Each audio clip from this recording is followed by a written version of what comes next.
Na wakazi wa Ndigiria huko ni Ganze katika kaunti ya Kilifi wanakabiliwa na makali ya njaa kutokana na uhaba wa mvua ambao umeshuhudiwa mwaka jana na kuwaacha bila mazao. Wengi wao sasa wamelazimika kutegemea kazi ngumu na misaada ambayo wanasema haitoshi. Mamlaka ya kupambana na kiangazi nchini NDMA imesema kwamba Kilifi, haswa kaunti ndogo ya Ganze, ni miongoni mwa kaunti ambazo zinakodolewa macho na kiangazi, huku takriban Wakenya milioni 2 katika maeneo kame wakikosa kuwa na chakula cha kutosha. Yagen Nambeka ana maelezo kwa kina. Njia mbovu, ardhi iliyokauka. Safari ya kuelekea Ndigiria, kijiji kilicho ndani ya eneo bunge la Ganze, ni ngumu. Barabara hiyo ni yenye vumbi na mipindo ya kipekee, ila kwa wenyeji kuishi huku ni ngumu hata zaidi. Wakazi hapa wanafanya kilimo cha ufugaji na hata ukulima, ila misimu iliyopita ya mvua ilihitilafiana na mazao yao na sasa wanakabiliwa na makali ya njaa.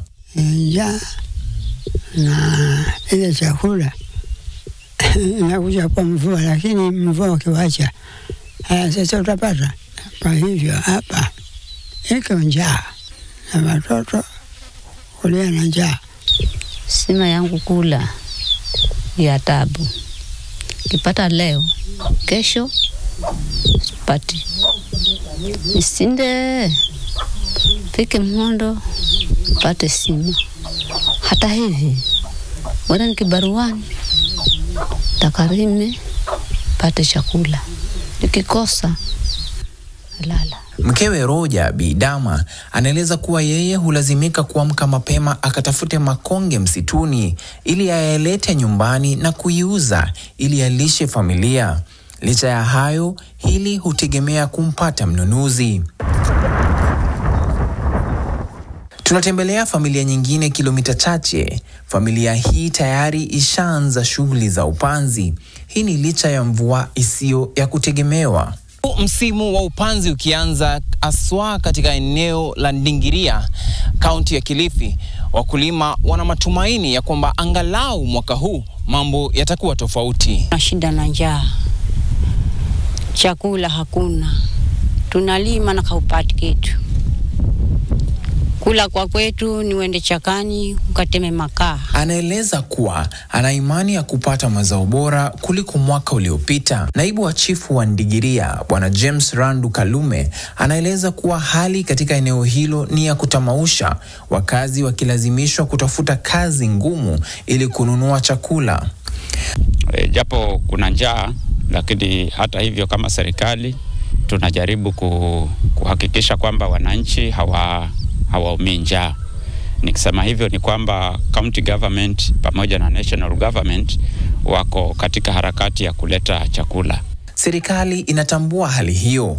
NDMA imeonyesha kuwa kaunti 5 ziko katika hali mbaya ya ukame. Kaunti zilizoathirika ni Wajir, Mandera, sehemu za Marsabit, Kilifi na Garissa, ambazo zinatarajiwa kupokea kiwango cha mvua kilicho chini ya wastani katika msimu wa mvua za Machi hadi Mei.